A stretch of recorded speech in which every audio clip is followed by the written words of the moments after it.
Në Voskopoj, tradita nuk ruhet vetëm në kujtesën e banorëve, por edhe përmes punimeve të dorës, që vijojnë të realizohen me të njëjta teknika të trashëguara ndër breza. Zejtaria e hapur në qendër të fshatit turistik, po tërheq gjithnjë më shumë vëmendjen e vizitorëve vendas dhe të huaj. Për turistët, kjo hapësirë është më shumë se një vend ku mund të blejnë produkte artizanale, por dhe një mundësi për të prekur nga afër një pjesë të historisë dhe kulturës së Voskopojës. Çilimat, çantat e dorës, veshjet tradicionale, punimet me shtiza e grep dhe zbukurimet për shtëpinë janë ndër produktet që tërheqin interesin e vizitorëve.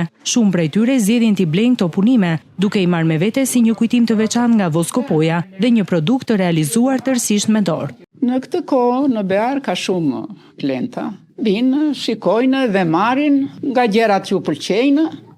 Çfarë mund të gjejnë këtu? Për ata që nuk e kanë vizituar, çfarë ka të veçantë? Ka më shumë gjëra që kemi punuar me dorë me grep, çanta të bukura, rrobe për fëmijë të vegjël.